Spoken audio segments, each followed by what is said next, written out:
오늘도 예배 자리에 함께 하시는 청년부 공동체 여러분을 예수님의 이름으로 사랑하고 축복합니다. 안녕하세요. 안녕하세요. 안녕하세요. 오늘은 우리 청년부로만 하면 이제 3명 앉아있네요. 저번 주 그래도 5명 있었는데.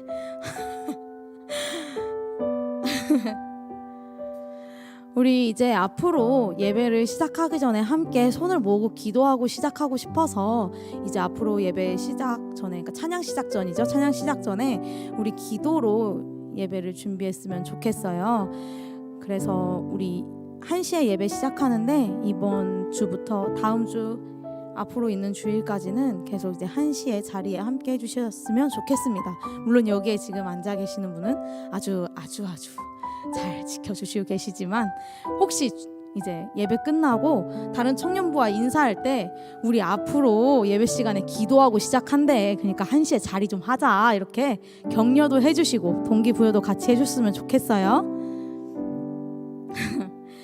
오늘 그래서 이 시간 우리 하나님 예배를 시작하는 이 시간 우리 하나님께 기도할 것들은요, 하나님 우리와 함께 하셔서 우리가 신령과 진정으로 예배할 수 있도록 인도하여 주시고 주님을 전심으로 찬양하며 기뻐할 수 있도록 인도해 주세요. 우리의 상한 심령 가지고 주 앞에 나아옵니다. 주님, 이 예배를 통하여 홀로 영광 받아주세요. 이 시간 우리 기도하고 찬양 시작하겠습니다. 사랑에 많으신 하나님 아버지, 감사합니다. 오늘 이렇게 주님 앞에 나와 저희들 예배를 드리기를 원합니다. 아버지, 저희들의 시선이 온전히 주님께 있기를 원하고 저희들의 상한 심령도 주님 앞에 내려놓게 되기를 소망합니다. 아버지, 이전에 어떠했든지 이후에 어떠할 것든지 간에 아버지, 저희들의 마음 주님 앞에 내려놓은 이 시간 주님께서 온전히 받으시는 예배 될 수 있도록 주님 저희를 붙들어 주세요. 신령과 진정으로 예배 드리기를 원합니다. 성령 충만함을 부어 주시옵소서. 저희 이렇게 성령이 넘치고 아버지 은혜가 함께하는 예배 될 수 있도록 인도해 주세요. 이 모든 예배 가운데 드려지는 영광 홀로 받아 주시옵소서. 오직 우리가 주님을 전심으로 찬양하며 주님만을 높이기를 원합니다. 아버지, 인도하여 주시고 이끌어 주시옵소서. 저희들의 예배를 받아 주시옵소서.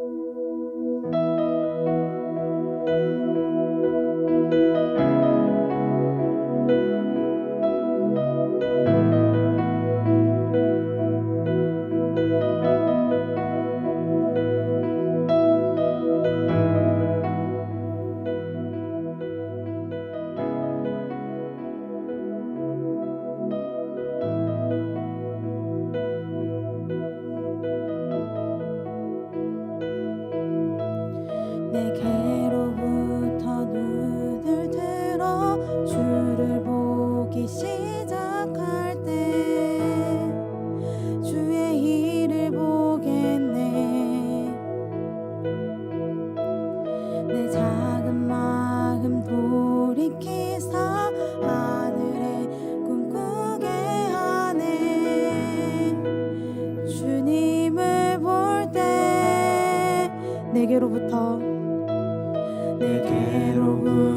눈을 들어 주를 보기 시작할 때 주의 일을 보겠네.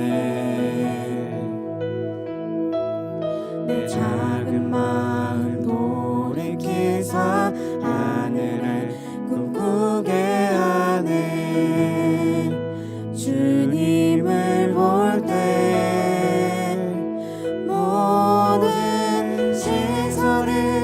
주님께 드리고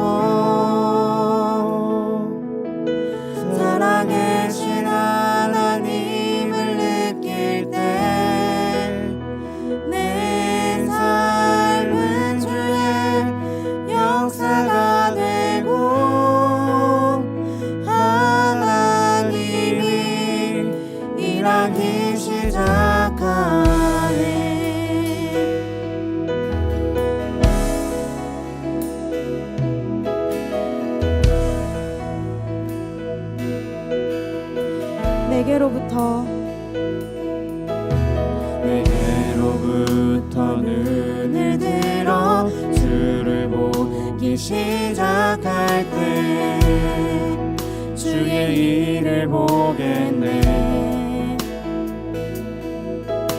내 작은 마음 돌이키사 하늘을 꿈꾸게 하네.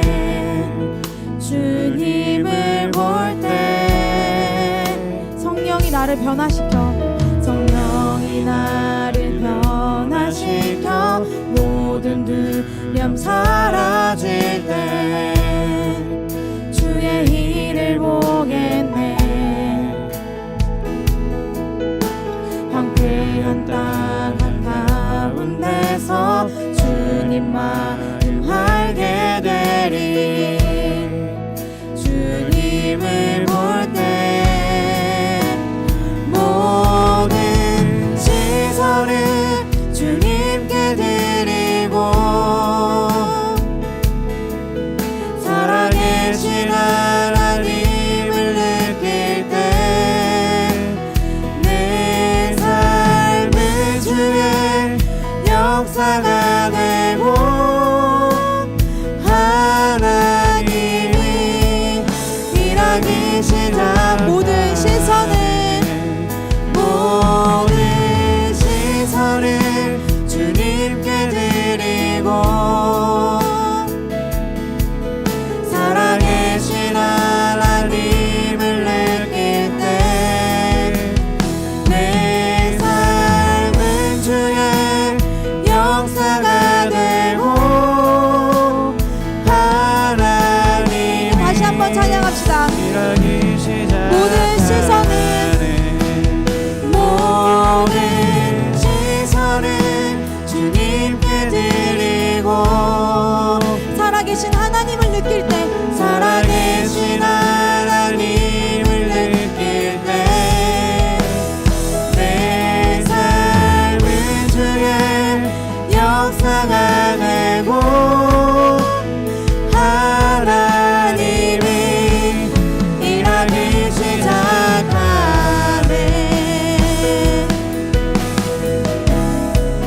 내게로부터 눈을 들어 우리의 시선을 하나님께 맞춥시다. 이 시간 가만히 눈을 감아 보시고 지금 여기 함께 하시는 주님을 알게 하여 달라고 묵상합시다. 살아계시고 전능하신 하나님, 아버지를 알길 원합니다. 찬양하길 원합니다.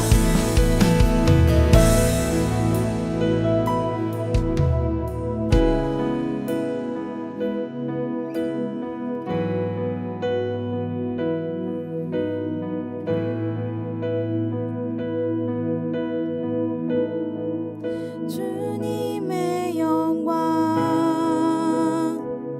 임하네. 주 볼 때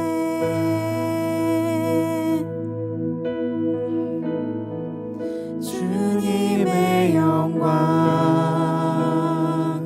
임하네. 주 볼 때 주님의 영광 주님의 영광 임하네. 주 볼 때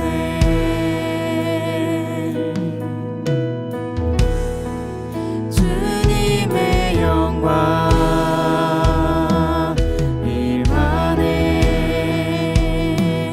주 볼 때 주님의 인재 안에 있길 원합니다. 주님의 영광 임하네. 주 볼 때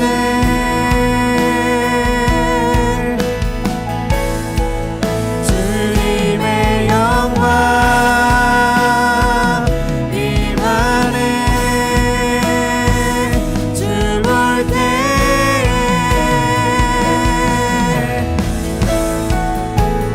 모든 시선을 주님께 드리고 전능하신 하나님을 느낄 때 전능하신 하나님을 느낄 때 내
우리 박수 치면서 주님을 찬양하길 원합니다.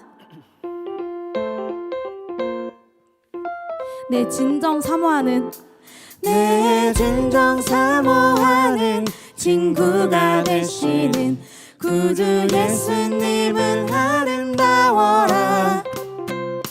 산 밑에 백합하여 빛나는 새벽별 주님 영원할 길 아주 없도다.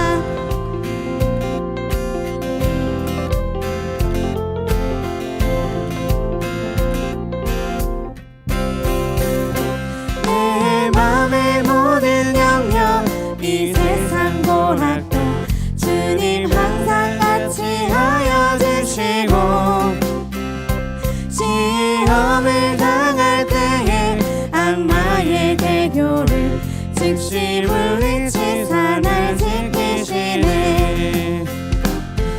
온 세상 날 버려도 주 예수 안 버려 끝까지 나를 돌아오시니 주는 덕산 밑에 백합 빛나는 새벽별 이 땅 위에 비길 것이 없도다.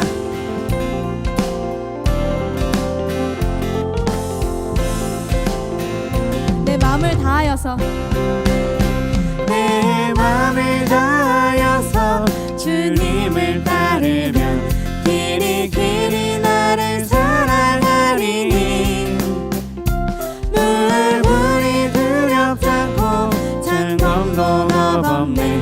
주를 높은 산성 내 방패시라. 내 영혼 먹이시는 그를 누리고 나 친히 주를 뵙길 원하네. 주는 저산 밑에 백합 빛나는 새벽별 이 땅 위에 비길 것이 없도다. 내 영혼 먹이시는 내 영혼 먹이시는 그를 누리고 나 친히 주를 뵙길 원하네. 주는 저산 밑에 백합 빛나는 새벽별 이 땅 위에 비길 것이 주는 없도다. 저산 밑에 백합 주는 저산 밑에 백합 빛나는 새벽별 이 땅 위에 비길 것이 없도다. 아멘.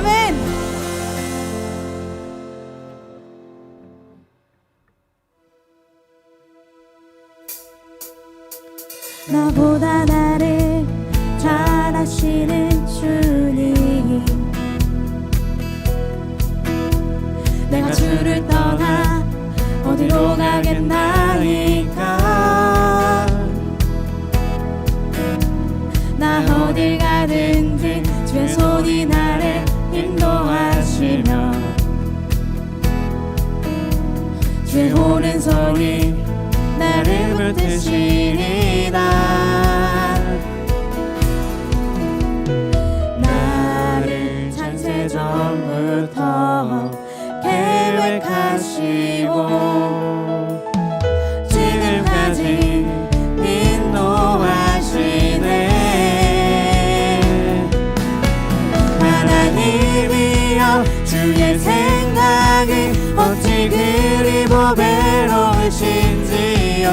나의 생각보다 나의 뜻보다 더 크고 놀라우신 주님 하나님이여 나를 살피사 나의 마음을 다하시오리. 나를 영원한 길로 인도하소서.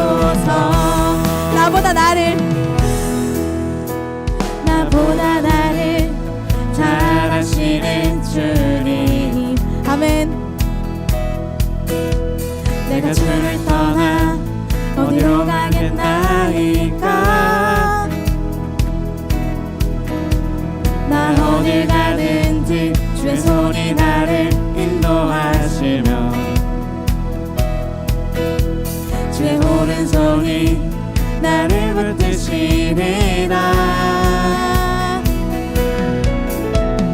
나를 창세전부터 계획하 주시고 지금까지 인도하시네.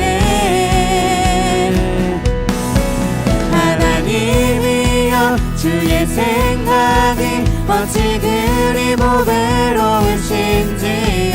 나의 생각보다 나의 뜻보다 더 크고 놀라우신 주님. 하나님이여 나를 살피사 나의 마음을 다시오니 나를 영원한 길로 인도하소서. 하나님이여 주의 생각이 어찌 그리 보배로우신지요. 나의 생각보다 나의 뜻보다 더 크고 놀라우신 주님. 하나님이여 나를 살피사 나의 마음을 다시오니 나를 영원한 길로 인도하소서. 하나님이여 주의 생각이 어찌 그리 보배로우신지요. 나의 생각보다 나의 뜻보다 더 크고 놀라우신 주님. 하나님이여 나를 살피사 나의 마음을 다시오니 나를 영원한 길로 인도하소서. 아멘. 나를 영원한 길로 인도하여 주시옵소서. 아멘.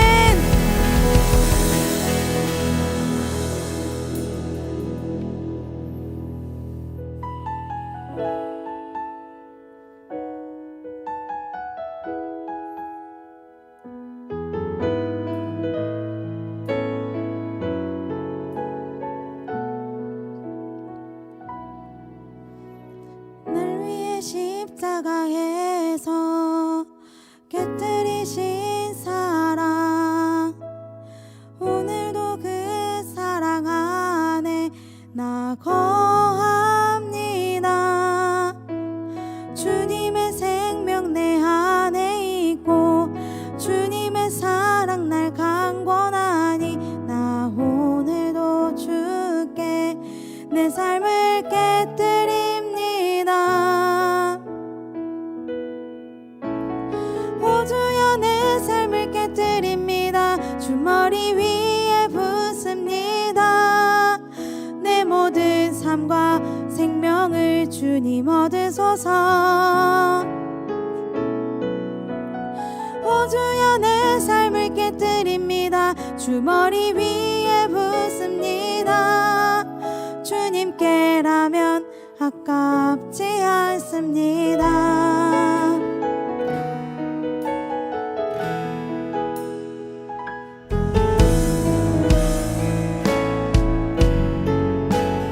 날 위해 십자가에서 날 위해 십자가에서 깨뜨리신 사랑, 오늘도 그 사랑 안에 나 거합니다. 주님의 생명 내 안에 있고 주님의 사랑 날 강권하니 나 오늘도 주께 내 삶을 깨뜨립니다. 날 위해 십자가에서 날 위해 십자가에서 깨뜨리신 사랑, 오늘도 그 사랑 안에 나 거합니다. 주님의 생명 내 안에 있고 주님의 사랑 날 강권하니 나 오늘도 주께 내 삶을 깨뜨립니다. 오 주여 내 삶을 깨뜨립니다. 주머리 위에 붓습니다. 내 모든 삶과 생명을 주님 얻으소서. 오 주여 내 삶을 깨뜨립니다. 드립니다. 주 머리 위에 붓습니다. 주님께라면 아깝지 않습니다. 오 주여 내 삶을 깨뜨립니다. 오 주여 내 삶을 깨뜨립니다. 주 머리 위에 붓습니다. 내 모든 삶과 생명을 주님 얻으소서. 오 주여 내 삶을 깨뜨립니다. 주 머리 위에 붓습니다. 주님께라면 아깝지 않습니다. 내 눈을 열어주소서. 주의 참된같이 보도록 내 앞에 계신 주님과 비할 것은 없습니다. 내 손에 남은 것 없이 아낌없이 다 드립니다. 주님 한 분만을 위하여 한 방울도 남김없이 존귀와 영광을 받으소서. 존귀와 영광을 받으소서. 하나님 어린 양 예수 능력과 부와 지혜와 힘을 받으소서. 존귀와 영광을 받으소서. 하나님 어린 양 예수 나라와 권세 영광 모두 주님께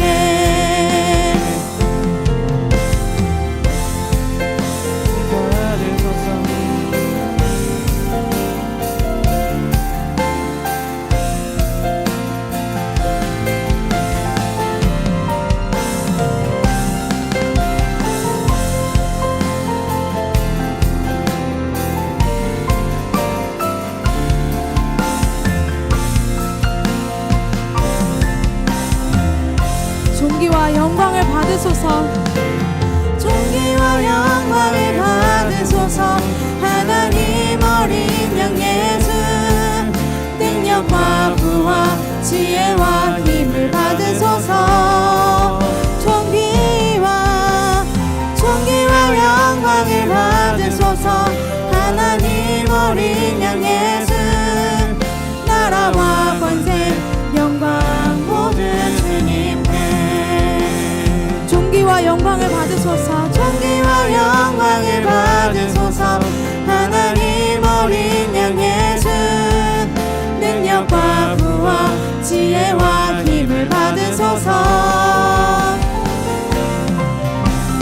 존귀와 영광을 받으소서. 하나님 어린 양 예수 나라와 권세 영광 모두 주님께. 주님께라면 아깝지 않습니다. 주님께라면 아깝지 않습니다. 주님께라면 아깝지 않습니다. 주님께라면 아깝지 않습니다.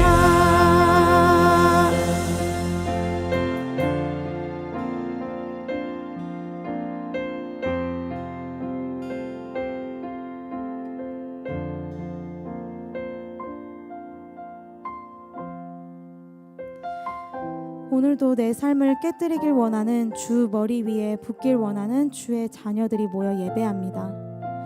하나님, 나의 마음을 만져주셔서 하나님 아버지 되심을 알게 하여 주세요. 기도하시겠습니다.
사도신경으로 신앙 고백하시겠습니다.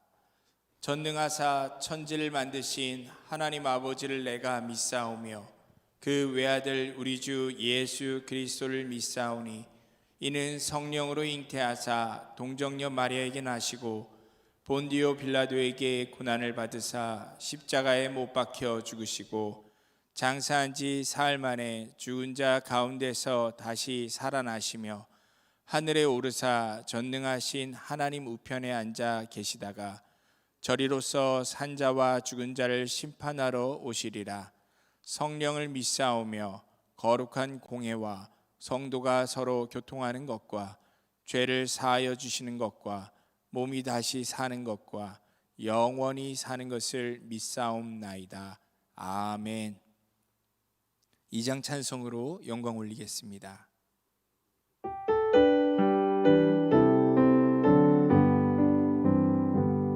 찬양 성부 성자 성령 성삼위일체께 영원 무궁하기까지 영광을 돌리세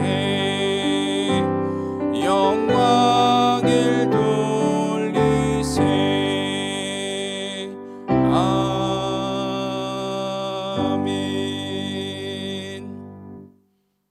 강은정 자매님 기도해 주시겠습니다.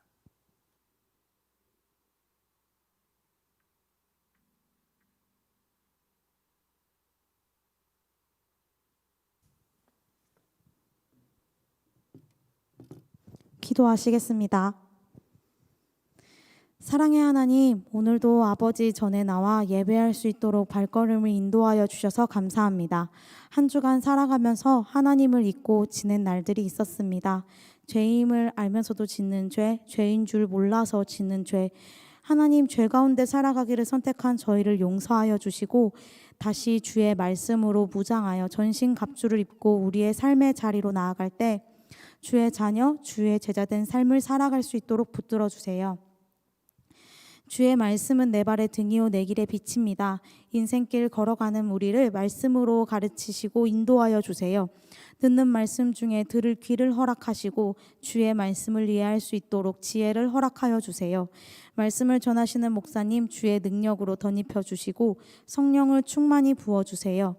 예배 후에 진행되는 셀 모임 중에도 하나님 임재 가운데 나눔할 수 있도록 인도해 주시고 그 시간을 통하여 서로의 마음속에 있는 예수님을 보게 하며 성장할 수 있는 시간 될 수 있도록 인도해 주세요.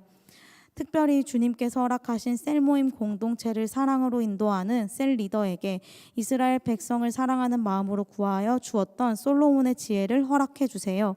영혼을 사랑함으로 보살피는 그 눈길들, 손길들에 필요한 주의 은혜를 부어주시고 아버지의 말을 입에 넣어주셔서 그 시간을 통하여 인도하시는 주님을 알게 해주세요. 승동교회 청년부 공동체를 허락하셔서 하나하나 지체로 부르시고 우리를 하나 되게 인도하심 감사합니다. 우리가 더욱더 주님 안에서 하나 되고 즐거운 시간을 가지기 위해 준비하는 행사가 있습니다. 그 시간을 허락하여 주시고 진행되게 인도하여 주셔서 감사합니다. 사람을 세워 일하시는 하나님, 준비하는 손길들을 모으시어 주님의 역사에 참여하게 하시고 그 시간들을 통하여 하나님께서 일하시는 역사를 보게 해주세요. 준비하는 손길 위에 지혜 허락하시고 은혜 부어주세요. 참여하는 청년부 공동체 마음에 주의 사랑이 넘치게 하시고 하나 되길 원합니다. 지금도 함께 계셔서 역사하시는 전능하신 하나님을 찬양합니다. 예수님의 이름으로 기도드립니다. 아멘.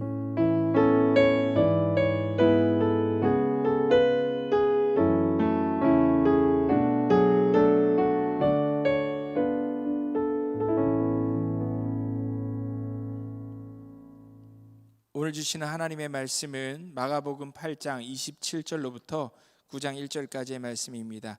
함께 자리에 일어나셔서 주시는 말씀 받도록 하겠습니다. 교독하시겠습니다. 예수와 제자들이 빌립보 가이사랴 여러 마을로 나가실새 길에서 제자들에게 물어 이르시되 사람들이 나를 누구라고 하느냐? 제자들이 여짜와 이르되 세례 요한이라고 하고 더러는 엘리야 더러는 선지자 중에 하나라 하나이다. 또 물으시되 너희는 나를 누구라 하느냐? 베드로가 대답하여 이르되 주는 그리스도시니이다 하매 이에 자기 일을 아무에게도 말하지 말라 경고하시고 인자가 많은 고난을 받고 장로들과 대제사장들과 서기관들에게 버림받아 죽임을 당하고 사흘 만에 살아나야 할 것을 비로소 그들에게 가르치시되 드러내놓고 이 말씀을 하시니 베드로가 예수를 붙들고 항변하매 예수께서 돌이키사 제자들을 보시며 베드로를 꾸짖어 이르시되 사탄아 내 뒤로 물러가라. 내가 하나님의 일을 생각하지 아니하고 도리어 사람의 일을 생각하는도다 하시고 무리와 제자들을 불러 이르시되 누구든지 나를 따라오려거든 자기를 부인하고 자기 십자가를 지고 나를 따를 것이니라. 누구든지 자기 목숨을 구원하고자 하면 잃을 것이요 누구든지 나와 복음을 위하여 자기 목숨을 잃으면 구원하리라. 사람이 만일 온 천하를 얻고도 자기 목숨을 잃으면 무엇이 유익하리요? 사람이 무엇을 주고 자기 목숨과 바꾸겠느냐? 누구든지 이 음란하고 죄 많은 세대에서 나와 내 말을 부끄러워하며 인자도 아버지의 영광으로 거룩한 천사들과 함께 올 때에 그 사람을 부끄러워하리라. 함께 읽겠습니다. 또 그들에게 이르시되 내가 진실로 너희에게 이르노니 여기 서 있는 사람 중에는 죽기 전에 하나님의 나라가 권능으로 임하는 것을 볼 자들도 있느니라 하시니라. 아멘. 이 말씀은 하나님께서 우리에게 주신 말씀입니다. 자리에 앉으시기 바랍니다. 어떤 사람들은 이야기합니다. 사람을 다른 일을 잘 알려고 하면은 함께 여행을 떠나는 것만한 게 없다고.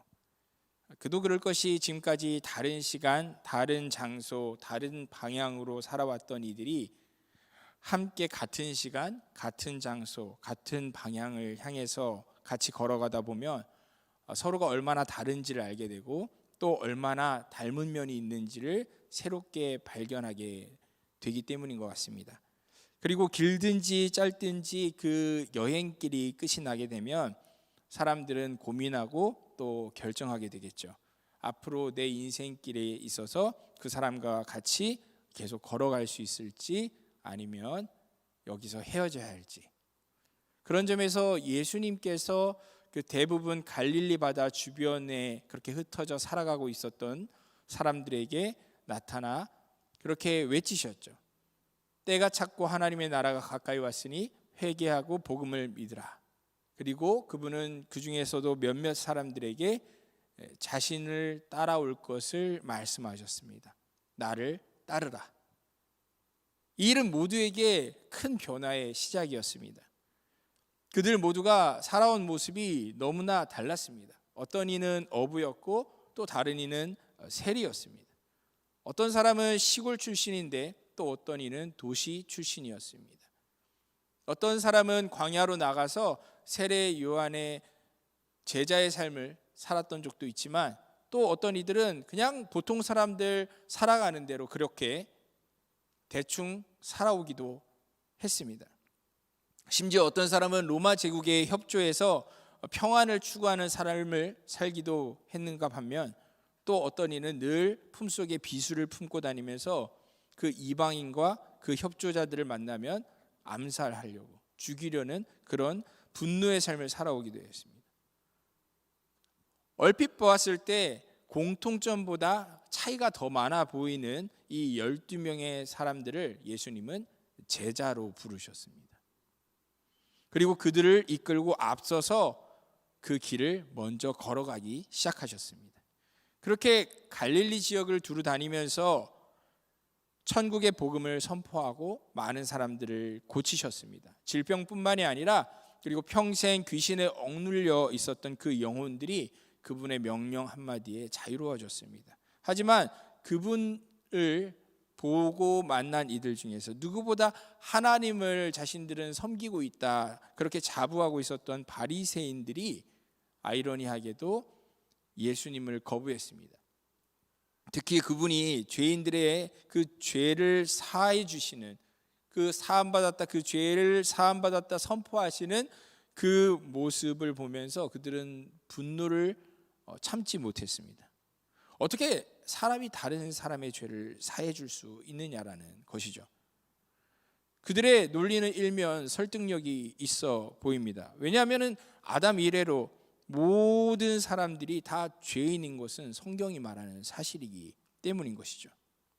하지만 단 한 가지, 창세기 3장 15절에서 여인의 후손이 올 것을, 그리고 수많은 그 성경의 말씀들은 끊임없이 예언의 그 말씀들은 하나님의 아들 그리스도가 올 것을 예언해 온 것 또한 사실입니다. 하지만 귀납적으로 생각했을 때 수천 년 동안 너무나 오랜 역사 가운데 한 번도 보지 못했던 그 그리스도가 이제 찾아왔다라고 믿기보다는 모든 사람은 다 죄인이라는 그 경험을 신뢰하는 것이 그들에게는 더 편한 일이었겠죠.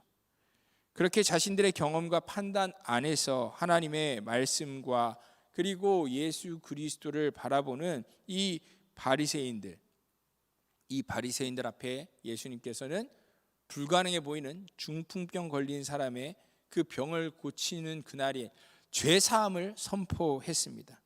그를 고치시면서 말씀하셨죠. 인자가 땅에서 죄를 사하는 권세가 있는 줄을 너희로 알게 하려 하노라. 죄를 사한다는 말보다 중풍병자를 고치는 그 기적이 사실은 상식적으로 더 어려운 일이죠. 예수님께서 그 죄사함의 말 그 이상으로 그 중풍병자의 그 병을 고치고 침상을 들고 걸어가게 하시는 모습을 보았을 때 바리새인들도 더 이상 할 말이 없어져 버렸습니다. 그런데 우리는 그 중풍병자를 고치는 장면에서 예수님께서 스스로를 인자라고, 사람의 아들, 인자라고 독특한 표현으로 지칭했던 것을 주목하게 됩니다. 스스로를 인자라고 부르신 건 한 번만이 아니었습니다. 안식일에 밀밭 사이를 지나시며 그 이삭을 자르는 제자들을 보면서 바리새인들은 또다시 안식일에 일하지 말라는 계명을 어겼다, 그렇게 트집을 잡고 비난했습니다. 예수님께서는 그때 과거 너무 굶주렸던 다윗이 성막에 들러서 제사장들만 먹을 수 있는 거룩한 떡을 먹었던 일을 예로 들면서 안식일이 사람을 위하여 있는 것이 아니요 사람이 안식일을 위하여 있는 것이 안식일이 사람을 위하여 있는 것이요 사람이 안식일을 위하여 있는 것이 아니니 이러므로 인자는 안식일에도 주인이라라고 말씀하신 적이 있습니다. 무슨 뜻입니까? 하나님께서 주신 그 율법의 그 목적이라는 것이, 그 율법의 목적이라는 것이 무엇입니까? 사람을 살리기 위한 것이지 정죄하고 죽이기 위한 것이 아니라는 그 의미를 말씀하신 것입니다. 더 나아가서 예수님께서는 다시 한번 자기 자신을 인자라고 지칭하셨습니다. 인자이신 그분 예수 자신께서 바로 안식일의 그 주인이시기 때문에 안식일과 관련된 그 율법에 의해서 판단받지 않으신다는 그런 의미였습니다. 그 말씀을 듣던 사람들, 심지어 제자들조차도 이 인자라는 표현을 얼마나 귀담아 듣고 마음속으로 새겼을지는 의문입니다. 그렇기에 예수님께서 그 후로 더욱 천국의 비밀을 말씀하시고 군대 귀신을 심판하시고 죽은 소녀를 살리셨지만 제자들은 그분이 바로 인자라는 사실을 깨닫지 못했습니다. 그저 랍비 혹은 선생님이라고 부를 뿐이었죠. 심지어 보리떡 5개와 물고기 2마리를 가지고 5,000명의 유대인들을 먹이시고 또 바다 위를 걸어오신 예수님께서 이번에는 보리떡 7개와 물고기 2마리로 4,000명의 이방인들까지 먹이시는 그 장면들을 보았지만 제자들은 다른 군중들과 마찬가지로 예수님을 그저 이방의 압제로부터 자신들을 구원해 줄 강력한 그 유대인의 왕이 될 뿐으로 여길 뿐이었습니다. 그런 그들이 예수님을 따라 배를 타고 부두에 접안했습니다. 그리고 그분을 따라서 무채에 발을 디디게 되었죠. 더 이상 미친 듯이 예수님을 쫓아다니던 수천 명의 그 군중들이 사라져버리고 없어졌습니다. 이제 새로이 펼쳐진 그들의 눈앞에, 그 펼쳐진 길 앞에 서 있는 것은 예수님과 그리고 12명의 이 제자들밖에 없었죠. 이제 이전과는 다른 뭔가 새로운 여정이 시작되고 있다는 것이 분명했습니다. 예수님은 다시 앞장서서 그 길을 걸어가기 시작했습니다. 그리고 그 새로운 여정이 시작되는 고을의 이름은 벳세다, 베트사이다, 어부들의 집이라 불리는 곳이었습니다. 예수님은 왜 제자들을 벳세다로 데려오셨는지 특별한 이유를 말씀하지 않으셨습니다. 제자들도 그 이유를 알지 못하고 그저 그분을 뒤따를 뿐이었습니다. 그런 여정의 시작점에, 그들의 그 여행의 그 시작점에서 한 인물을 만나고 그들은 그 인물을 통하여서 한 가지를 배우게 됩니다. 앞을 못 보는 한 맹인이 예수님이 오신다는 소문을 들었는지 기다리고 있었습니다. 그는 예수님이 자신의 눈에 손을 대어서 고쳐주시기를 바라고 있었습니다. 예수님께서는 특이하게도 그의 눈에 침을 뱉으시면서 그에게 안수하시고 물으셨습니다. 무엇이 보이느냐? 제자들은 기대했을 겁니다. 당연히 한 번에 그 맹인이 눈을 뜨고 하나님을 찬양할 거라고 말입니다. 그런데 그 맹인은 대답했습니다. 사람들이 보이나이다. 나무 같은 것들이 걸어가는 것을 보나이다. 사람과 나무를 분간할 수 없을 정도로 아직은 그의 눈이 뜨기는 떴지만 흐릿했다라는 것을 우리는 알 수 있습니다. 물론 아무것도 보지 못했던 맹인이 흐릿하게라도 무언가를 보게 된 것만으로 너무나 놀라운 기적이라 할 수 있겠죠. 하지만 지금까지 예수님께서 보였던 놀라운 기적들에 비하면 조금은 이상하고 그리고 실망스러운 장면입니다. 한 번도 예수님께서 명령하셨을 때 완벽하게 이루어진 일이 없었기 때문이죠. 그러지 않은 일이 없었기 때문이죠. 그러자 예수님께서는 그 맹인의 눈을 다시 안수하셨습니다. 그러나 그가 눈을 주목해서 또렷이 보려고 해야 이제야 모든 것이 선명하게 보이기 시작하는 것이었습니다. 한 번만이 아니라 두 번만에야 그 맹인은 결국 눈을 뜨게 된 것이었죠. 예수님께서는 그 눈뜬 사람을 향하여서 제자들처럼 나를 따르라고 말씀하지 않으셨습니다. 그리고 그를 집으로 그저 돌려보내실 뿐이었죠. 그 사건 후에 제자들은 예수님을 따라 북쪽으로 뻗은 길로 걸어가기 시작했습니다. 로마인들이 닦아놓은 그 가도를 따라 걸어갈 때에 분명 그들은 북쪽을 향해 걸어갈 때에 헤롯의 아들 빌립이 로마 황제 가이사에게 헌정한 도시 그 가이사랴를 향해 걸어갈 때 어떠한 건물을 보게 되었을 것입니다. 그 빌립보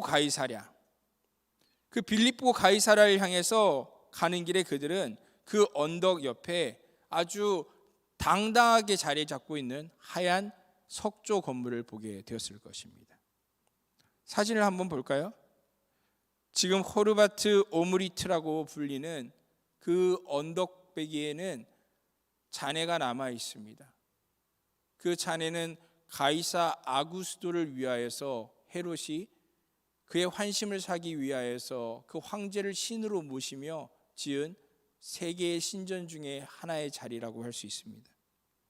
아마 그 다음 사진을 보면 아시겠지만은 지금은 폐허로 남아 있지만 상상도를 그려볼 때 저렇게 크고 대단한 건물이 떡하니 자리 잡고 있었으니 제자들도 그 시선을 피해가지 못했을 거라 생각합니다. 감사합니다. 그 신전 안에서 모든 이들은 황제를 향하여 향을 피우고 황제를 향하여 기도를 하면서 외쳤습니다. 가이사 아구스도 황제만이 우리들의 주인이요 살아있는 신이다. 이방인들의 땅에 세워진 그 황제를 숭배하는 이 불경스러운 신전을 보고 걸으며 제자들은 어떤 생각을 했을까요? 오늘 본문 27절은 바로 이 장면으로부터 이야기가 시작되고 있습니다. 27절은 말하고 있죠. 예수와 제자들이 빌립보 가이사랴 여러 마을로 나가실새 길에서 제자들에게 물어 이르시되 사람들이 나를 누구라고 하느냐. 예수님께서는 그 가이사의 신전을 지나 빌립보 가이사랴로 걸어가는 그 길 위에서 제자들에게 물으신 것 같습니다. 사람들은 자신을 누구라고 하느냐. 그러자 제자들은 대답합니다. 28절에 이렇게 대답하죠. 세례 요한이라 하고 더러는 엘리야, 더러는 선지자 중에 하나이다. 그러자 예수님께서는 다시 물으십니다. 너희는 나를 누구라 하느냐? 마치 듣고 싶은 정답은 따로 있다는 듯한 그런 두 번째 질문의 말씀이었습니다. 그도 그럴 것이 그들은 예수님께 제자로 부름을 받아서 그분을 따라다니면서 정말 예수님이 행하시는 수많은 일들을 두 눈으로 똑똑히 목격했고 그분이 가르치시는 천국의 복음도 수없이 들었습니다.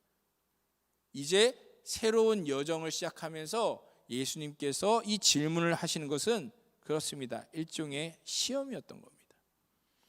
이제 그들이 얼마나 예수님을 제자로서 잘 보고 듣고 배웠는지 중간 점검을 할 시간이 온 것이었죠.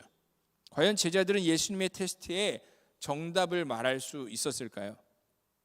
그때 제자들을 대표해서 베드로가 나섰습니다. 그리고 대답했죠. 주는 그리스도 신이이다. 뭐라고요?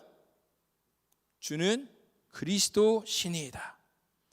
베드로의 이 말은 과연 정답이었을까요? 30절은 말씀하죠.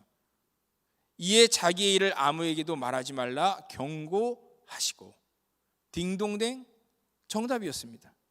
놀랍게도 베드로의 대답은 예수님이 기다리고 있었던 정답이었습니다.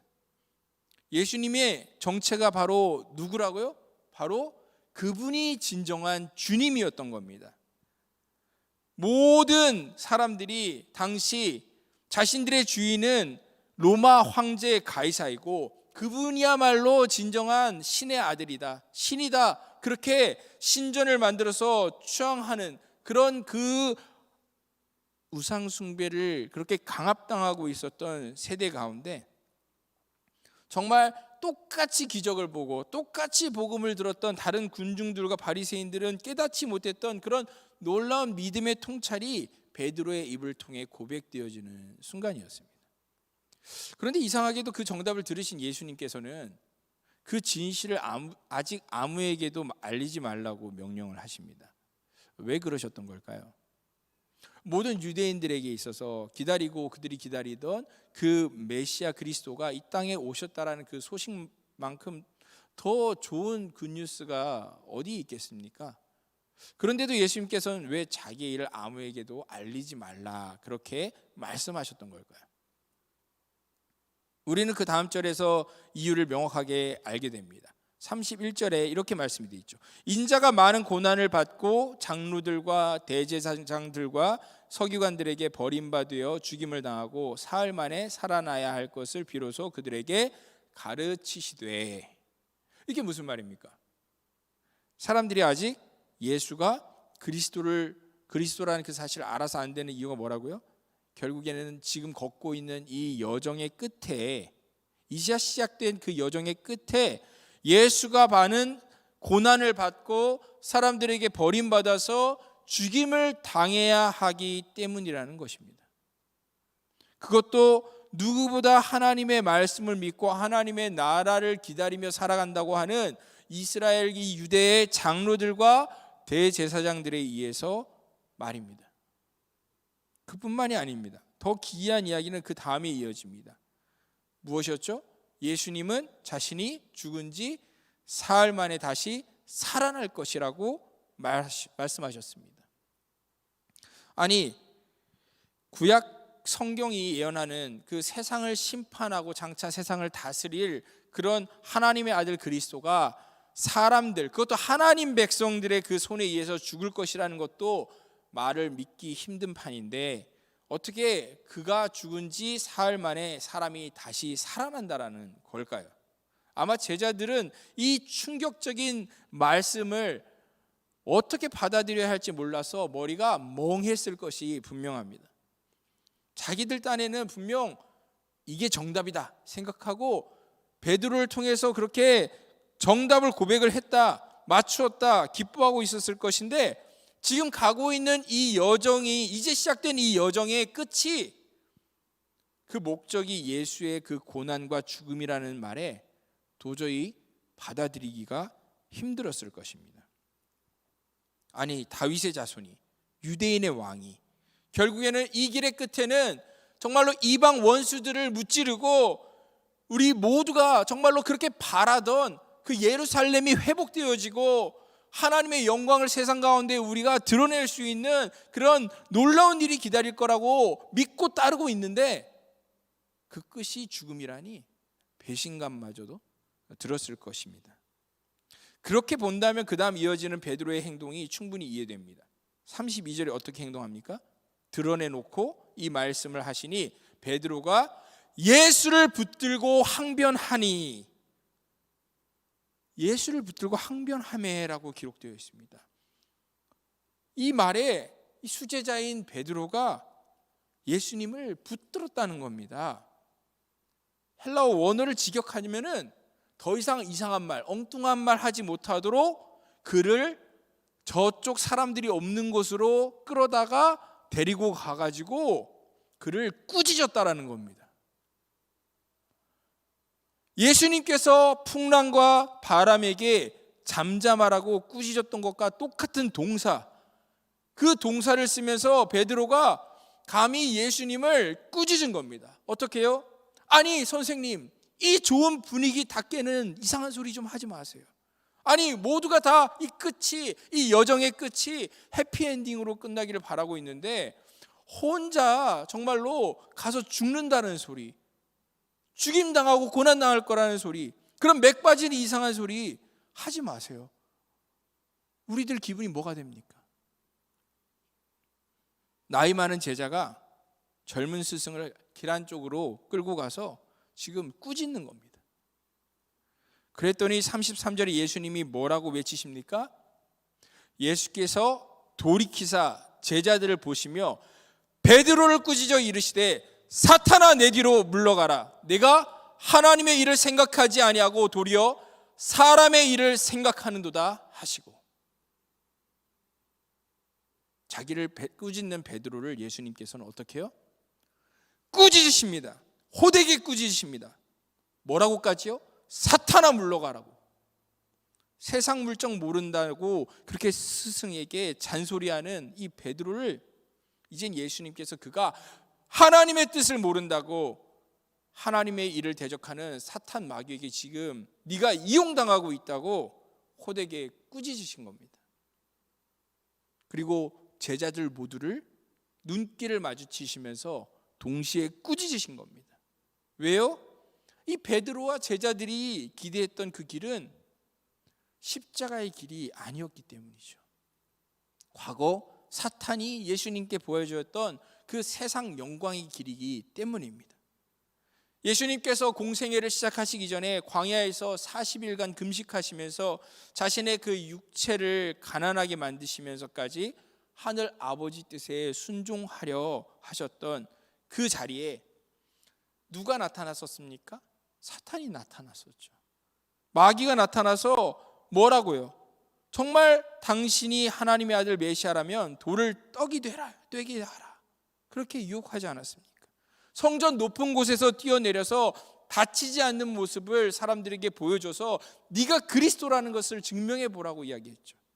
또요, 최종적으로 높은 산으로 데리고 올라가서 세상을 쫙 보여주면서 나에게 딱 한 번 절하면은 내가 이 세상 나라를 다 주겠다고 그렇게 유혹을 했었죠. 그 유혹들에 예수님은 어떻게 반응하셨습니까? 하나님 말씀으로 마귀를 물리쳤습니다. 그런데 이제는 사탄이 교묘하게 숨어서 어떤 방법으로 지금 유혹하고 있습니까? 예수님의 제자들의 머릿속을 사로잡고, 그것도 수제자인 베드로의 그 입술을 사로잡아서 예수님이 하나님의 아들 그리스도이심을 너무나 이 세상 가운데 쉽게 증명하라고, 고난받는 그 길이 아니라, 십자가의 그 길이 아니라, 골고다 그 언덕으로 연결되어지는 그 죽음의 길이 아니라, 이 세상을 쉽게 정복하고 그 능력으로 영광을 쉽게 누리는, 그래서 유대인의 왕이 되어지는, 이 세상의 통치자가 되어지는 그 세상의 길을 가라고 유혹한 겁니다. 아니, 이 제자들의 모습이 얼마나, 이 제자들의 영적인 눈이 얼마나 어둡습니까?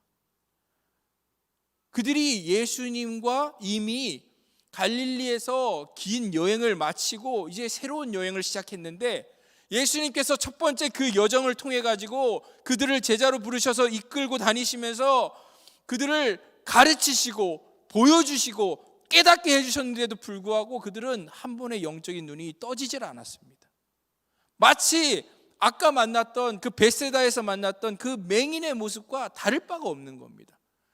그렇게 예수님께서 안수해 주셨는데도 한 번에 눈을 뜨지 못했던 그 맹인처럼 이 제자들도 벌써 한 번의 여정을 거쳤음에도 불구하고 예수님이 어떤 분인지를 제대로 깨닫지를 못하고 있는 것입니다. 영적인 눈으로 그분을 보지를 못하고 있는 거죠. 그분을 주라고, 그리스도라고 고백을 하면서도 실상 보기는 보지만 자신들이 보고 싶은 대로 예수님을 보고 있는 것입니다. 지금까지 자신들이 보아왔던 방식대로, 세상의 방식대로 예수님을 보고 있는 것이죠. 그래서 한 번 더 제자들에게 여정이 필요했던 거죠. 한 번 더 안수해서 그 맹인의 눈을 뜨게 한 것처럼요. 예수님께서 이제 뒤를 따라 길을 걸어오는 모든 제자들에게 말씀하십니다. 34절에 뭐라고 말씀하셔요? 무리와 제자들을 불러 이르시되 누구든지 나를 따라오려거든 자기를 부인하고 자기 십자가를 지고 나를 따를 것이니라. 예수님과 제자들밖에 없었는데 그 사이에 예수님을 알아보고 그새 또 무리가 생겼나 봐요. 그런데 예수님께서는 뭐라고요? 누구든지 나를 따라오려거든 자기를 부인하고 자기 십자가를 지고 나를 따라야 된다 말씀하셨습니다. 제자들은요, 마땅히 스승이 간 길을 따라야 하죠. 그러기에 예수님께서 지금 예루살렘 갈보리 언덕을 향해 그렇게 이 여정을 걸어가시는 것이라면, 그래서 십자가를 지고 그 죽음의 길을, 언덕을 그 오르시는 것이 이 여정의 끝의 목적이라면은 이 제자들도 빨리 결심해야 하는 겁니다. 이제 자신들도 자신들의 십자가를 지고 자신들의 그 입으로 주님이시라고, 살아계신 하나님의 아들 그리스도라고 고백을 한 그 예수님을 뒤따라서 죽으러 가야 되는 것입니다. 만일 베드로처럼 예수님께 주는 그리스도 신이다 고백을 하면서도 정작 그분과 똑같은 길을, 똑같은 모습으로 뒤따르지 않는 사람이 있다면은 그 사람은 결코 예수님의 제자가 아닌 것이죠. 그런 사람은 자신이 무엇을 믿고 있는지도 실상은 모르고 그 믿음대로 살지도 않는 것이고, 더 정확하게 말하면 예수님과 아무 상관없는 사람인 것입니다. 솔직히 말해서 자신의 목숨 아깝죠. 내 인생 아깝죠. 순진하게 예수를 따라 그렇게 가다가 고난받는 삶을 살게 된다면, 그리고 비참한 일들을 겪는다면, 만약에 억울하게 그분처럼 죽는다라면은 그거 얼마나 두려운 일입니까? 그렇기 때문에 자기가 살던 집으로 돌아가는 게 어쩌면 더 지혜로운지도, 그렇게 지혜롭다 여겨질지도 모릅니다. 그런데 만일 정말로 역설적이게도 그 십자가 고난과 죽음만이 참 생명을 얻는 그 유일한, 그 하나밖에 없는 좁은 길이라면 어떻게 하시겠냐는 겁니다. 고통스럽게 자기 십자가를 지고 예수를 따라가는 것이 아니고는 정말 살 길이 없다라면은, 그것이 진리라면은 어떻게 하시겠냐는 겁니다. 예수님께서는 35절부터 아주 분명하게 말씀하시죠. 누구든지 자기 목숨을 구원하고자 하면 잃을 것이요, 누구든지 나와 복음을 위하여 자기 목숨을 잃으면 구원하리라. 사람이 만일 온 천하를 얻고도 자기 목숨을 잃으면 무엇이 유익하리요? 사람이 무엇을 주고 자기 목숨과 바꾸겠느냐? 여러분 중에 하나님을 믿는다 말하면서도 혹시 자기 방식으로 살아가시는 분이 계시다면은, 씁쓸하게도 성경은, 아니 예수님 분명히 말하고 있는 거죠. 망할 거라고. 여러분 중에 십자가의 고난을 받으시고 생명을 버리시면서까지 날 구원하셨다, 예수님이 그런 분이다라고 입술로는 믿는다 고백을 하면서도 정작 예수님을 위한 수고와 섬김을 그 작은 것이라도 피하고 거절하는 삶이 있다면은, 그런 믿음은, 그런 이들이 믿는 그 구원은 착각에 불과하다라고 예수님은 지금 말씀하고 있는 겁니다. 결국 자신이 그렇게 귀하게 여기는 자신의 생명 때문에, 자신의 인생 때문에 결국 그의 모든 것이 영원한 사망에 떨어지게 될 거라고 예수님은 아주 명확하게 말씀하시는 거죠. 제 설교가 불편하실 수 있습니다. 이 말씀은 늘 읽고 묵상해도 저에게도 불편함으로 다가올 때가 많습니다. 하지만 어떻게 하겠습니까? 우리가 불편하든 불편하지 않든 이것이 예수님이 말씀하고 있는 진리인데 말입니다. 지난 시간 말씀 가운데 예수님께서 세리 마태를 부르실 때 바리새인들에게 뭐라고 말씀하셨습니까? 건강한 자에게는 의사가 쓸데없고 병든 자에게라야 쓸데있느니라. 나는 의인을 부르러 온 것이 아니요 죄인을 부르러 왔노라. 그렇게 말씀하지 않았습니까? 만일 여러분이 예수님을 진정으로 필요로 하는 이들이라면은, 그래서 나의 생명을 살리실 수 있는 유일한 의사는 바로 예수님밖에 없습니다라고 그렇게 믿는다면은, 여러분들이 자신의 상태에 대한 어떤 진단과 지적과 어떤 그 처방에 대해서 불편한 마음, 그런 불편한 감정 상관없이 인정해야 합니다. 그렇습니다. 예수님, 제가 바로 병든 자입니다. 제가 죽어가고 있는 죄인입니다. 저에게는 아무 소망이 없습니다. 지금까지 왔던 방식으로 저를 살릴 수가 없습니다. 주님, 저를 제발 살려주십시오. 저를 구원해 주십시오. 만일 제가 살 길이 예수님께서 가신 그 십자가의 그 죽음의 길이라면 저 또한 주님의 가신 그 길을 뒤따르겠습니다.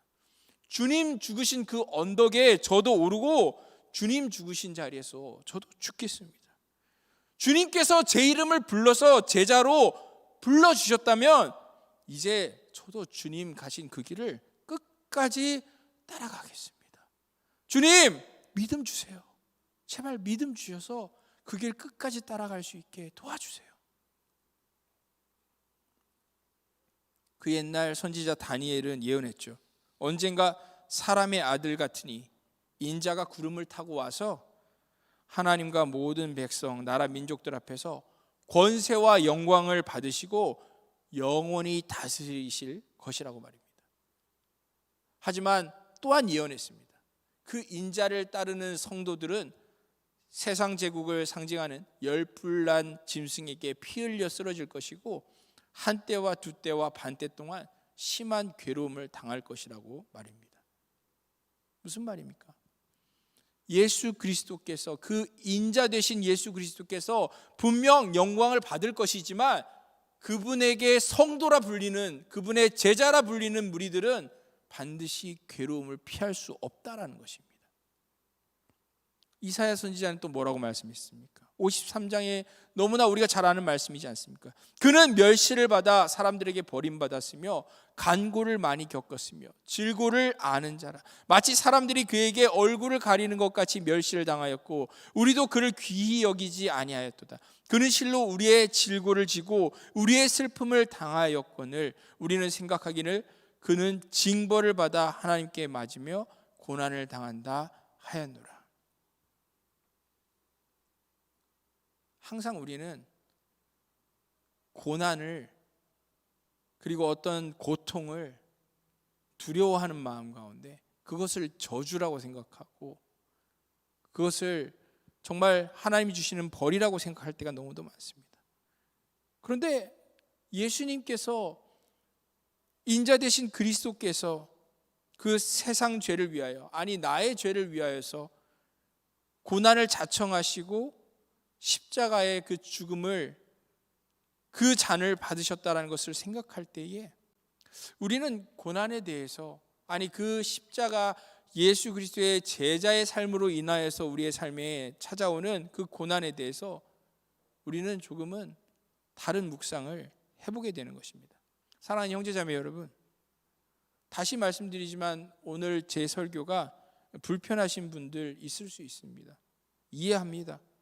다시 말씀드리지만 저 또한 이 말씀이 첫 번째 청중인 저에게 있어서 정말 두렵고 떨리는 말씀으로 다가옵니다. 제가 더 지혜롭게 진리를 전할 수 있으면 좋겠는데 그러지 못하는 것 있다면 죄송한 마음이 있습니다. 하지만 여러분, 성경이 특히 예수님께서 하시는 말씀은, 이 진리는 너무나 단순합니다. 그리고 누구도 핑계를 대고 피할 수 없을 만큼, 변명하지 못할 만큼 너무나 명확합니다. 예수님께서는 38절의 본문의 끝에서 이렇게 말씀하시죠. 누구든지 이 음란하고 죄 많은 세대에서 나와 내 말을 부끄러워하면 인자도 아버지의 영광으로 거룩한 천사들과 함께 올 때에 그 사람을 부끄러워하리라. 고난이 싫으십니까? 그 주님도 그런 일을 싫어하실 겁니다. 주님 때문에 부끄러운 일을 우리가 피하기를 원하십니까? 주님 오시는 날 주님 시선이 우리를 피할 것입니다. 예수님께서 이렇게 타협의 여지가 없도록 제자의 길이 무엇인지 말씀하시는데, 그리고 그 길을 가시면서 우리를 돌아보면 나를 따르라고 말씀을 하시는데, 우리는 어찌해야 되겠습니까? 둘 중에 하나입니다. 십자가의 길을 따라가든지 아니면 눈뜬 그 맹인처럼 자신의 집으로 다시 돌아가든지, 둘 중에 하나밖에 우리에겐 선택지가 없습니다. 이것은 낭만적인 비유가 아닙니다. 자기를 부인하고 돈도 명예도 내 인생도 진리를 위해서라면, 그리스도를 위해서라면 버릴 수 있는가의 질문인 것입니다. 정말 값진 것을 바라보면서 그것을 가치를 깨달아 알고 대가를 치를 준비가 되어 있느냐, 그것이 바로 제자의 삶인 것이죠. 예배당에 앉아 있는 것만으로 충분하지 않습니다. 작은 봉사와 섬김으로 자기를 합리화하고 숨겨서는 안 됩니다. 정말 우리의 삶의 지극히 작은 것까지 진리를 위해서 우리는 정말 주님이 가신 그 십자가의 길을 가야 합니다. 그럴 때 주님께서 우리 이름을 안다 하시고 우리를 기뻐하실 것입니다. 오직 그 제자의 길에만 소망이 있고 영광이 있고, 결국 그 길을 끝까지 따른 제자들만 하나님의 나라가 권능으로 임하시는 것을 보게 될 것이기 때문입니다. 여전히 주님께서는 여러분에게 묻고 계십니다. 나를 따르라. 그리고 너희는 나를 누구라 하느냐? 여러분은 그 여정에서 주님을 따르고 계십니까? 그리고 예수님을 누구라 부르고 믿으십니까? 우리 같이 함께 찬양하면서 기도의 자리로 나아가기 원합니다. 우리 주님의 이름을 찬양할 때 그분이 정말 그리스도라고 우리가 고백할 때에 우리는 정말 믿음이 작고, 우리는 정말 우리의 이 모습으로는 주님의 뒤를 따를 수가 없지만, 그 영이신 성령 하나님께서 우리를 도우시고 우리를 붙들어 주시면 우리는 감히 주님을 찬양하고 그분의 이름을 고백하고 믿음으로 그 부르심의 제자의 길을 걸어갈 수 있을 거라 믿습니다. 우리 우리 함께 이 시간 같이 지존하신 주님 이름 앞에 찬양하겠습니다.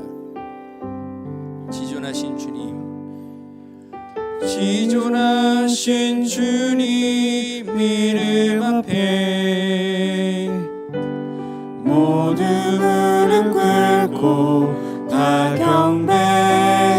거룩하신 주님, 거룩하신 주님 보좌 앞에 엎드려 절하세. 지존하신 주님 이름 앞에, 지존하신 주님 이름 앞에 모두 무릎 꿇고 모두 무릎 꿇고 다 경배해. 거룩하신 주님 보좌 앞에 엎드려 절하세. 예수는 그리스도,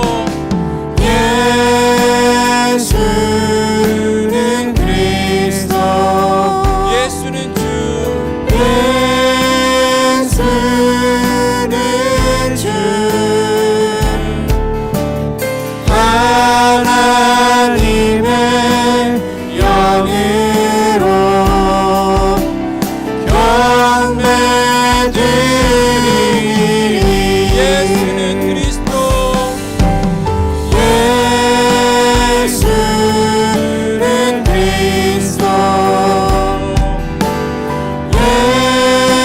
예수는 주. 하나님의 영으로 경배드리리. 우리가 기억할 것은 귀신들도 하나님의 이름을 알고 떱니다. 그들이 알고 떨지만 그들은 결코 구원받지 못한, 결코 하나님께 용서받지 못할 존재들이죠. 우리는 다릅니다. 우리에게는 선택지가 남아 있습니다. 예수 그리스도를 알고 그분을 쫓을 수 있는 우리에겐 기회가 있습니다. 하지만 많은 사람들이 큰 길을 향하여서, 넓은 문을 향하여서 돌아섭니다. 자신들의 원래 있던 집으로, 익숙한 곳으로 돌아가곤 하죠. 예수님께서는 몇 명이 쫓아오든, 아니 모든 제자들이 결국 다 예수님을 배반하고 떠날 것을 아시면서도, 홀로 갈 그 길임을 아시면서도 골고다 그 언덕을, 십자가를 지고 오르셨습니다. 예수님께서 가신 그 길을 나를 따르라 말씀하시면서 너희는 나를 누구라 하느냐 물으시면서 우리들에게도 뒤따를 것을 지금 청하고 계십니다. 여러분 어떻게 하십니까? 여러분 어떻게 하시겠습니까? 우리 시간 주님께 고백하기를 원합니다. 주님, 이 길이 생명의 길이니 주님 따르기를 원합니다. 주님, 제가 믿음이 작고 제가 연약하오니 믿음 주시옵소서. 그래서 정말 하늘의 영광을 바라볼 수 있도록 한 번에 그 영광을 바라보고 그 의미와 진리의 가치를 깨달아 알고 두 번 돌이키지 아니하고 주님 다시는 방황하지 아니하고 우리가 주님을 따르기를 원하오니 주여 믿음 주시옵소서. 제자의 길, 십자가의 길, 참 생명의 길 가게 하여 주시옵소서라고 이 시간 함께 기도하도록 하겠습니다. 주여 아버지, 주님 은혜를 아버지 감사합니다. 아버지 말씀을 통하여서 다시 한번 우리를 불러주시니 감사합니다. 저희들을 다시 한번 청하여 주시니 감사합니다. 하나님, 정말로 제자들이, 정말로 아버지 주님의 그 제자들이 정말로 주님의 그 모든 기적과 모든 가르침을 듣고도 아버지 그들이 예수님을 그리스도시라고 입술로 주라고 고백하였음에도 불구하고 아버지 온전히 깨닫지 못하였고 주님 앞에서 아버지 그들이 원하는 눈으로 그 아버지 주님을 바라보고 그들이 원하는 길을 계속 걸으려고 했던 모습을 보면서 그 모습이 우리의 모습이라는 것을 깨닫게 됩니다.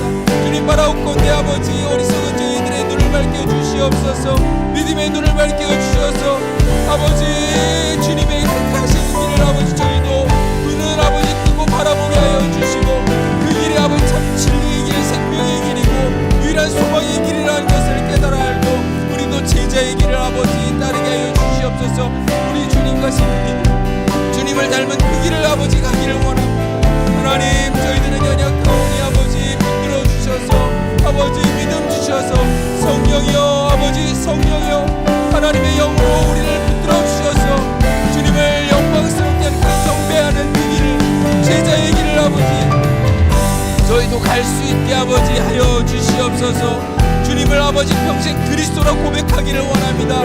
입술로만이 아니라 습관으로만이 아니라 진정한 우리의 전 존재를 통하여서 주님만이 나의 그리스도시다, 예수 그리스도만이 유일한 하나님의 아들이시고 나의 구세주이시다 아버지 고백할 수 있는 아버지 우리의 입술이 되게 하여 주시옵소서. 삶이 되게 하여 주시옵소서. 사랑의 주님, 주님 오실 날에 주님 내가 믿음을 보겠느냐 말씀하셨는데 주님 혹시 우리의 모습이 주님 오실 그날 주님을 부끄러워하는 삶에 십자가의 그 길을 따르지 않고 우리의 익숙한 곳으로 돌아간 모습이 아닐까 심히 두렵습니다.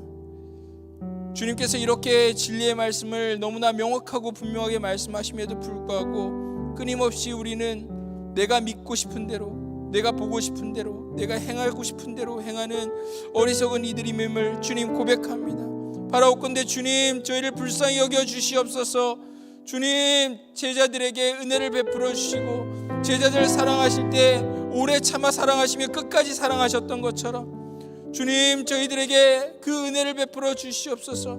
한 번에 눈 뜨지 못한 자에게 다시 한번 안수하여 주셔서 그 눈을 띄워주신 것처럼 주님 저희의 눈 어둡고 저희의 귀 어둡고 저희의 마음이 어둡사오니 주여 저희를 밝혀주셔서 주님의 제자된 삶을 저희가 결단하고 살아갈 수 있도록 주님 저희에게 믿음 허락하여 주시옵소서. 그래서 아버지 우리 인생길 살아갈 때 아버지 후회하지 않는 인생 살게 하여 주시고 잠시 있다 사라져버리는 그림자와 같고 정말로 이슬과 같은 것들에 우리의 인생을 허비하지 않게 하여 주시고 짧은 청춘 아버지 지나갈 때에 값진 것을 심게 하여 주시고 정말로 살같이 지나가는 그 시간 다 광음과 같은 시간 지나갔을 때 인생 돌아봤을 때 정말로 유일한 값진 구원의 것을 정말로 예수 그리스도의 그 형상이 우리 삶 가운데 담는 그 열매만을 아버지 저희가 그 열매만이라도 거둘 수 있도록 저에게 은혜를 베풀어 주시옵소서. 주님을 사랑하는 마음이 있습니다. 주님을 사랑하는 마음으로 주님 앞에 나올 때 예물을 드려 하나님 주님의 나라가 이 땅 가운데 더욱 힘있게 확장되어져 가고 더욱더 하나님의 그 선하신 일을 위하여서 쓰임받기를 원하는 마음으로 주님께 10의 1조를 드렸습니다. 감사의 제목으로 드렸습니다. 건축을 위하여서 성전을 위하여서 드린 것이 있고 또한 갖가지 기도의 제목들을 가지고 하나님께 드려진 예물들이 있습니다. 마음은 원인데 너무도 연약한 삶 가운데 드리지 못한 손길도 있사오나 주님 그 마음만은 받아주시옵고 또한 그 삶 가운데 복 주셔서 더욱더 하나님 앞에 풍성함으로 그 삶을 인생을 전부를 드릴 수 있는 복된 인생 될 수 있도록 제자의 삶이 될 수 있도록 하나님 은혜를 베풀어 주시옵소서. 그리하여서 하나님 정말로 우리의 모든 인생들이 우리의 모든 소유가 하나님의 나라와 의를 위해서 쓰임받게 하여 주시고 주님 오시는 날에 칭찬받는 인생들 그 주님의 제자들 다 되어지게 하여 주시옵소서. 주님 감사합니다. 주님 모든 저희들 이 어두운 눈 밝혀주시고 진리의 빛 비춰주심을 감사를 드리고 주님 따를 수 있도록 믿음 주셔서 앞서가시는 우리 주님의 십자가 바라볼 수 있게 하여 주시니 감사합니다. 주님 홀로 영광 받아 주시옵소서. 이 모든 말씀 예수 그리스도의 이름 받들어 기도 올리옵나이다. 아멘. 주 예수 그리스도의 은혜와 하나님의 사랑과 성령의 교통하심이 예수님이 가신 그 길을 뒤따르고자 마음으로 결단하는 진실한 주님의 제자들 머리 위에와 더욱 주님의 그 은혜를 사모하면서 눈뜨기를 원하는 모든 주님이 긍휼히 여기시는 영혼들 머리 위에 참 생명이 주님이 오셨을 때 기뻐하실 그 열매들이 아름다운 제자의 삶이 이제로부터 영원까지 함께 있을지어다. 아멘.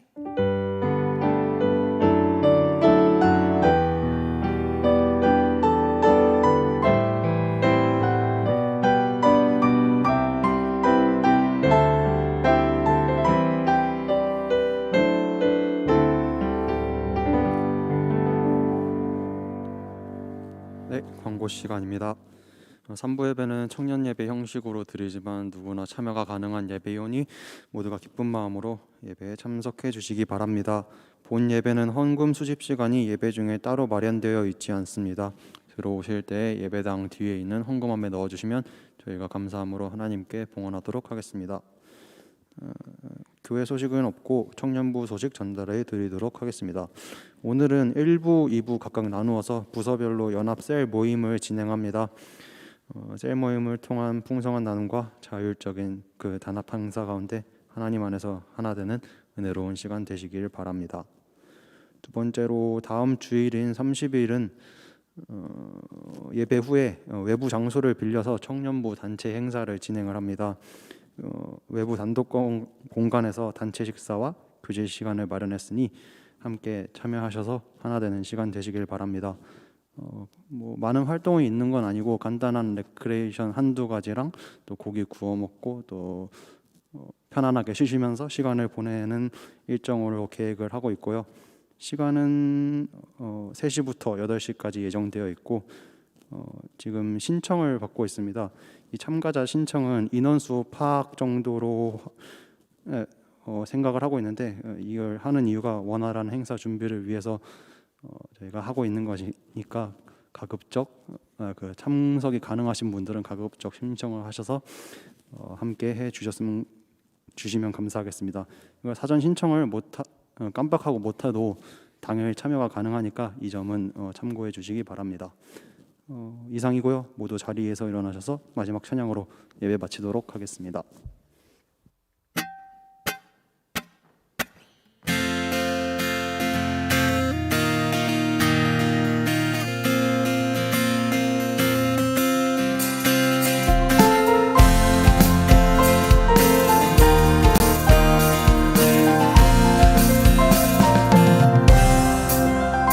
여기에 모이르리 주의 은총 받은 자여라. 주께서 이 자리에 함께 계심을 아노라. 언제나 주님만을 찬양하며 따라가리니 시험을 당할 때도 함께 계심을 믿노라. 이 믿음 더욱 굳세라. 주가 지켜주신다. 어느 밤에도 주의 말씀을 인도하여 주신다.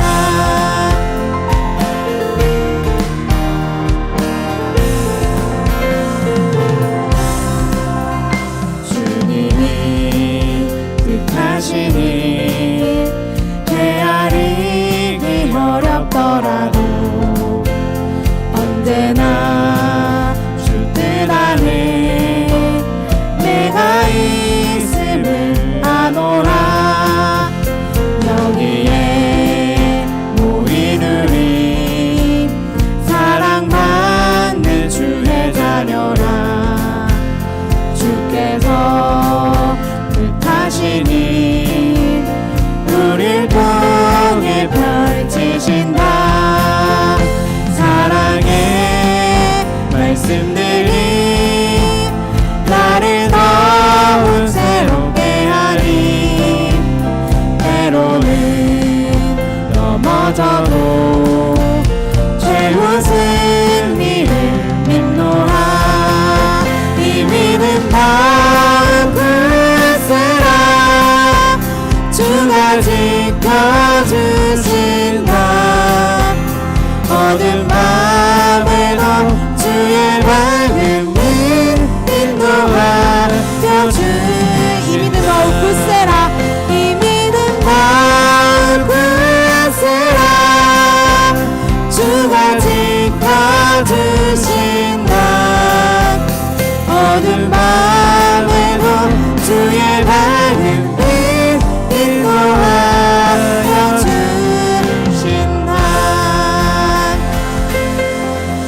이번 한 주도 승리하는 주 보내시길 바랍니다.